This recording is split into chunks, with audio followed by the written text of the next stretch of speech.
My stepsister ruined my wedding by proposing to my fiancé and marrying him, but karma struck hard when she lost her job and husband. Now, she's come back, crawling and begging for my help. So, here's the story. I was supposed to marry my boyfriend of 3 years a month ago, but my stepsister, Karen, names changed, thought it would be amusing to propose to my fiancé on my wedding day. Karen and I are stepsisters. My mother passed away in a fire at her workplace. My father received a call from the hospital, and upon his arrival, he was informed of my mother's passing. There, he met my stepmother, who was also grieving the loss of her husband.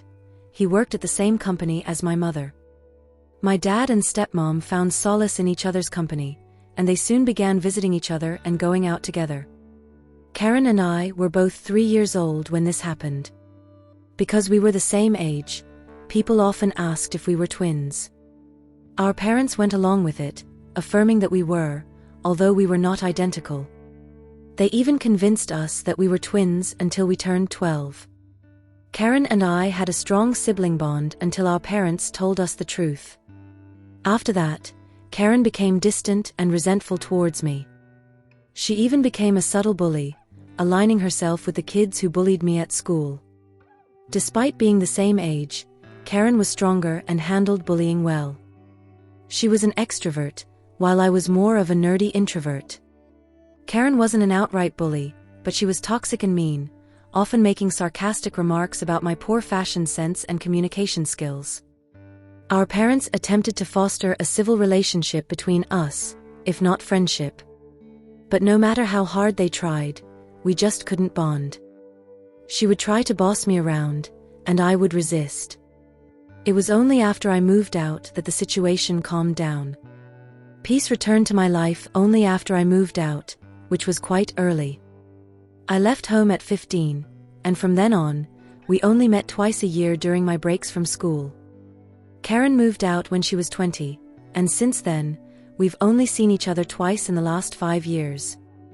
True to our natures, we chose our careers. I became a lab technician at a research institute, and she became a flight attendant. But none of that mattered. What mattered to men was that she was gorgeous and better groomed than me. Dave, who is 27, and I have been together for 3 years. Last fall, he got down on one knee and asked me to marry him. I screamed yes because, why not? I loved him dearly. He was the most precious thing in my life. This spring, we planned our wedding.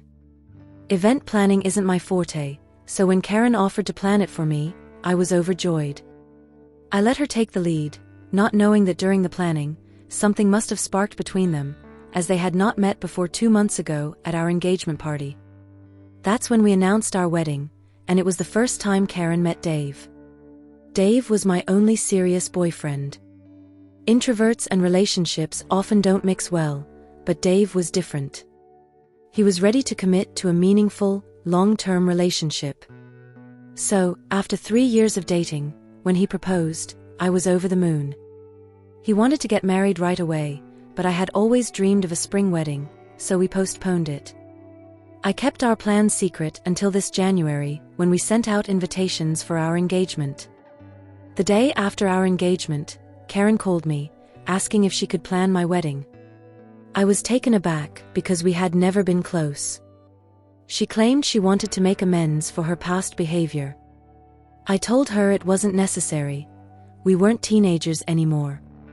But she insisted, saying she had more time and could use her contacts to secure some exciting discounts. I agreed, given my busy schedule.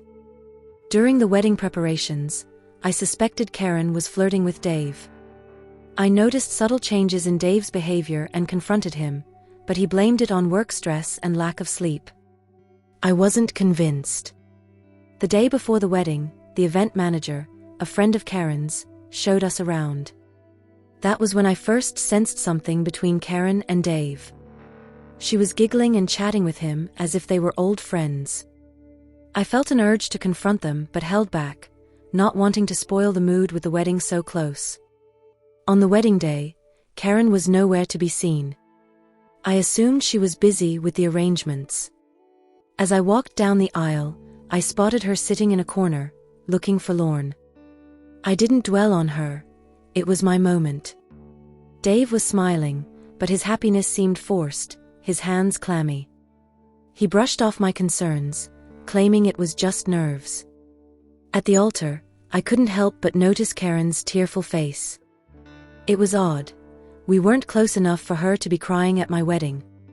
Her tears weren't of joy. She looked utterly miserable. Then, as the pastor asked if anyone objected to the marriage, Karen stood up, crying uncontrollably. All eyes turned to her, and I was paralyzed. I gestured wildly at Karen, demanding to know what she was doing, but she ignored me, her gaze fixed on Dave.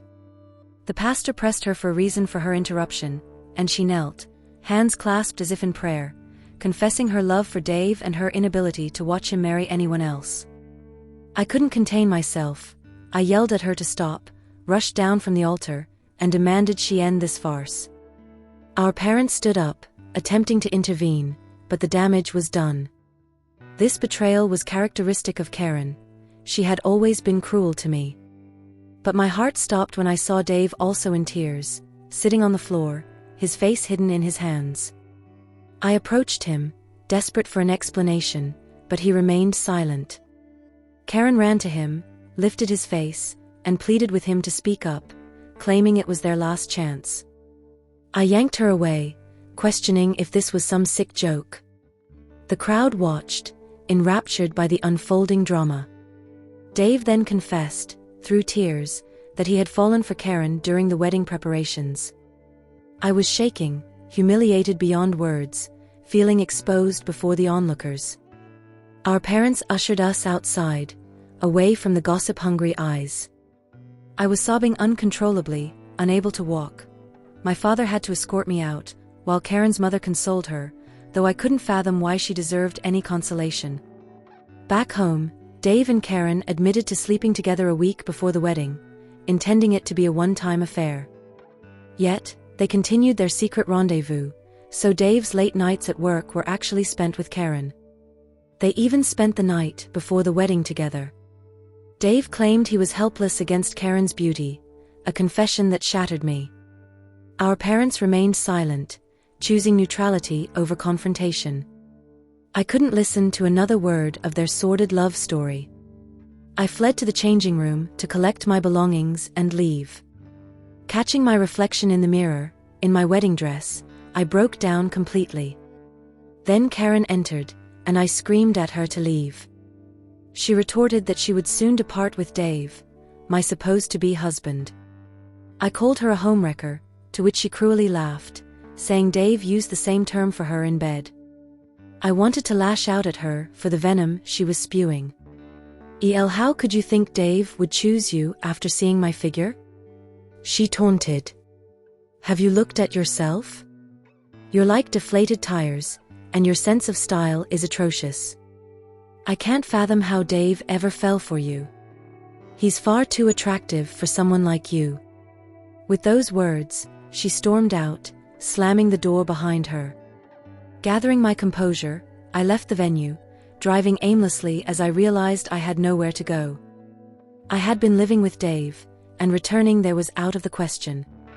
In desperation, I called a friend and asked if I could crash with her for a few days while I sorted out my life. She welcomed me with open arms. The next day, I received a text from a moving company, inquiring where to deliver my belongings. Dave had arranged to have my things removed from his place. I was blindsided, with no place to store my possessions. I reached out to my dad, who graciously offered his garage as temporary storage. Amidst the betrayal and anguish, I began searching for a new home. My friends became my lifeline, supporting me through the ordeal. They helped me find a new place, move my belongings, and stood by me. I didn't want to burden them further. My wounds were still raw, and I longed for someone to listen. I signed up for therapy, but sessions were only once a month. In the meantime, I turned to writing this post as a form of self-therapy. To those who tried to empathize with my plight, I am grateful. Yet, there are others who blame me, questioning how I could not have seen the betrayal coming, why I allowed Karen to plan my wedding. To those who are heartbroken, do you offer comfort, or do you interrogate them as if their pain is their own doing? I owe no one an explanation. These words are for those with genuine concern. People wondered how Karen and I became close enough for me to invite her to my engagement and let her plan my wedding. After moving out, Karen and I began speaking again. I was reluctant to invite her to my engagement, but my father insisted on a full family gathering. Karen seemed indifferent about attending, but Dad emphasized the importance of her presence. As for the wedding planning, I've explained in my initial post that I lacked the time, and Karen had the event management connections. To those who question how I could be unaware of my fiancé's true nature, if predicting a partner's infidelity were possible, there would be no divorces. Yes, negativity exists, but I refuse to dwell on it. After all, you reap what you sow. Time for an update. So I came to know that Karen and Dave got married last week at the same venue. She had the audacity to email me the invitation card. It wasn't an invite, but a way to show off that she got him. I ignored it and blocked her. I showed it to Dad, who always advocated that we are a family. Though I pretended to be strong, I was tearing up inside. My friends came over with drinks and tacos to cheer me up. That night, I got badly wasted to ease my pain. One of my friends suggested planning revenge on Karen. They came up with some stupid and funny ideas to lighten my mood. One friend was smoking up, and an idea clicked. Karen is a smoker, not cigarettes but weed. Her employer, being a flight attendant, doesn't allow such substances. It puts passengers' lives at risk. We wondered how she wasn't getting caught since airlines run regular tests. We thought about tipping off her employer. I wasn't sure if it would work, but I decided to give it a shot. I sent an anonymous email to the airlines with Karen's details, claiming she smokes up during work hours. They replied, saying someone would reach out for further details. The next day, I got a call asking for more information. I made up a story and insisted on remaining anonymous. I suggested they conduct their own investigation. They thanked me and hung up. 2 years passed, and I moved to a different city to start anew. Last month, Dad called, wanting to meet. He needed help with Karen, who had lost her job because someone tipped off her employer.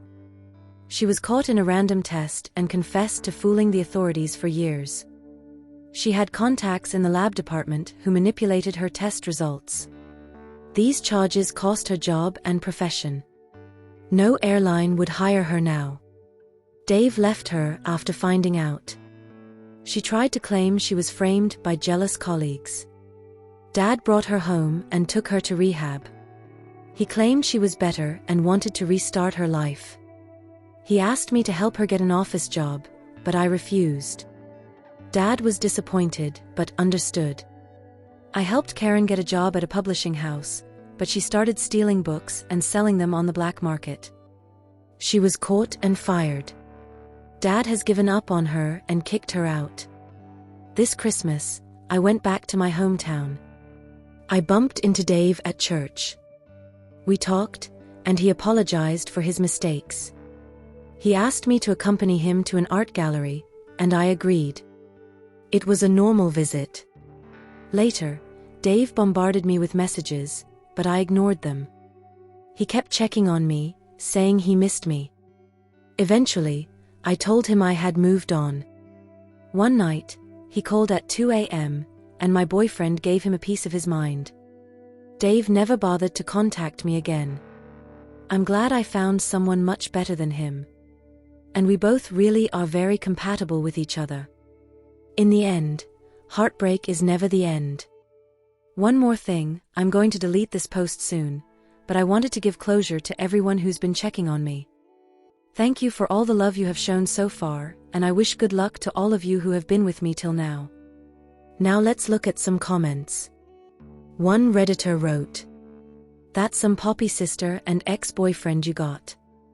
But I am happy that everything is sorted now and you found someone better than that Dave. Anyway, enjoy your new life, love and blessings. Story 2. I, male 28, broke up with my girlfriend because she, female 28, wanted me to pay for everything. I regret my decision. Was I in the wrong? I, male 28, broke up with my then girlfriend, female 28, of 4 years because of money. Throughout my relationship with my ex, I always paid for dates, which I am completely okay with. I paid for small trips we'd take across the state, and she never had to drive a single time. She lived about 2 hours away and had a nicer car than me. I'd always pick her up and drop her off. I did not mind doing those things at all. Matter of fact, I loved it. Things became tricky when she came to me with expectations about money a year into the relationship. She told me that she expected me to start contributing to her bills, such as her phone bill, her nails, and her hair. She also requested I pay for her special cosmetic skin treatments, shopping, cosmetic products, and help her with her car payments. When we had this conversation, the first time it hit me like a truck. I thought I was being financially used, and I disputed this for months on end. At some point she told me that the men she had dated in the past did all that plus more. She wasn't lying about it, I saw the receipts. One of them even took her on vacation. I was not jealous about this or feeling insecure about it at the time. She told me that that's how relationships are, and I shouldn't see it as an expense, rather a token of my love and appreciation towards her, especially if I'm working towards getting married. All my friends disagreed with this and told me to dump her, but I didn't. She made me extremely happy in every other aspect of my life. I've been in a few relationships, but none like this. No woman had much of an effort to make me happy. Let alone a woman this attractive, because she definitely turned a lot of heads when we were out together. I was taken care of, and deeply loved, and understood so well, and even my bad quirks were accepted and appreciated. She said she understood I didn't make as much as the last men she dated, and she didn't want to compare. She said it was about the gesture and my willingness to do so. So with that, started paying a few of her bills, for her shopping and other things. Over time, I started getting stressed about money because I didn't have the funds to do things I wanted to in life, like improving my standard of living. I couldn't afford investing, or a house or a car newer. I started to also feel insecure because I wasn't earning enough money. Because of this, I started to resent going on dates or other activities because I was struggling financially to keep up. I tried explaining to her that things were tight, but she said it was my job to figure things out and that she wouldn't compromise because what I was doing was the bare minimum. She felt disrespected or unloved when I said no to things. I'm not the type of man to indulge in luxury, my elf. I'm super simple, and I felt like I couldn't keep up with her, or what her exes did for her. My insecurities got worse, and at this point my friends and parents were telling me that if I did these things for any other girl, I'd be treated even better and that I was being taken advantage of. My breaking point was when she asked for a nose job. I told her I couldn't afford it, and she said I could just get it on a payment plan. At that point I told her I had enough, and we broke up. We were on and off for a few weeks because we were still close, and the love was mutual. However, eventually we drifted away. Since then I've been alone and reflecting on my decision. My friends and family did not like her at all and said I was being taken advantage of. However, I keep hearing how it's becoming more common for men to offer to pay for a woman's things. Men enjoy taking care of their women and pampering them, and that some of them really go out of their way to make sure that their women are showered with gifts. I hear some men say that it's harder for women to make money due to wage differences, etc., let alone as much money as men. So we shouldn't expect them to have to pay for things or go 50-50ths and make their lives easier because we love them. Especially if we want to get married down the road. I'm wondering if the issue was actually me. Was it my fault for not making enough money or working harder to make more? Was I not understanding her love language? Was I wrong to complain about money at all, since this is what some modern relationships look like? Is it the expectation that attractive women have high costs/demands? TLDR, broke up with my girlfriend because she wanted me to pay for bills, shopping, gifts, travel, etc. regretting my decision because now I'm more alone than ever and seeing men around me do these things for their women happily. Was I wrong? Is it my fault I don't make enough to date as a man in my late 20s? Sorry for the excessively long post. Here are some comments that was on this post. One Redditor wrote, I think you see an outcome but fail to see the context for that outcome. It may well be that others provide gifts, but that desire comes from a place of acknowledgement and love, rather than a tithe of expectation. The former partners of your ex all have one thing in common. They aren't with her now. One wonders why.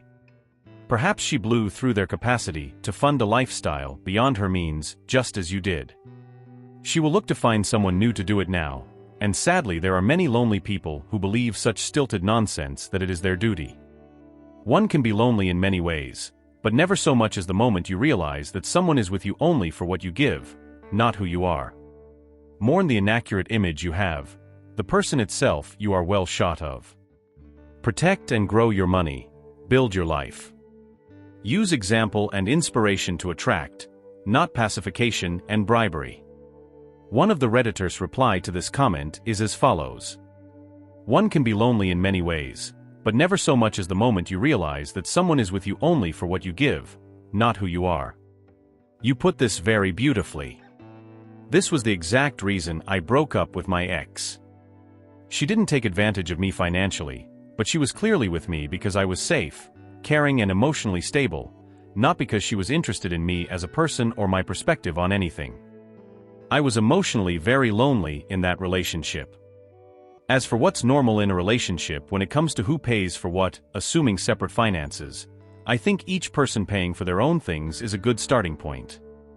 After that, it's normal for each person to pay for things that benefit both people, like dinner dates or trips together, and it's only fair that if someone earns significantly more, they pay for more of those things.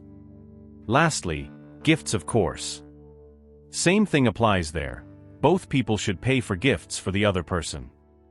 But it's not weird if the value of those gifts reflects the difference in income. I think it's important that each partner is financially stable on their own. They pay for their own bills like rent and car payments. If they want luxuries that only benefit them, like a new watch or a nose job or whatever, they save up for and pay for that with their own money. Essentials and luxuries not involving or asked for by the partner should not be paid for by the partner. I think her saying that you were doing the bare minimum, while she was ruining you financially, is manipulative and just straight up incorrect. I'm very glad that you had the courage to leave her, and you 100% made the right decision.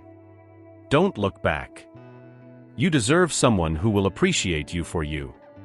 OP's reply to the first comment. Hi, firstly I wanted to say that your reply is exceptionally well written and I appreciate it. I also agree because her exes did either cheat on her, or left her for someone else. I do believe being lonely is what got to me. If I had healthier relationships in my life, I would not have fallen down this rabbit hole and broken things off sooner than later. Use example and inspiration to attract, not pacification and bribery. Amazing. Thank you. Another one wrote, let's sidestep whether or not what she expected was reasonable. The reality is this was a relationship that increasingly revolved around your anxiety and insecurities, an increasing sense of having to compete with the ghosts of her past. That's not a happy relationship, that's not a stable and solid connection. You felt that at any moment she might leave, and as she got more and more comfortable asking for bigger and bigger extremes in terms of purchases, it only got worse. You weren't happy. I get it, in the moment maybe you were, and when she was satiated with purchases you could drop your guard a little. But you were living in a house of cards, aware at any moment it could all come down. That will consume the very soul out of your body, leave you a husk. It will eat you alive. That's not the relationship you want. You want a genuine connection and a strong bond, one based on teamwork and care and not you fulfilling a particular kind of social contract, especially one so lopsided and based on fear and competition. That's the end of the video. If you guys have any thoughts or suggestions, don't shy away from commenting them down below. Also, if you enjoyed this story, do like this video and subscribe to our channel. Godspeed.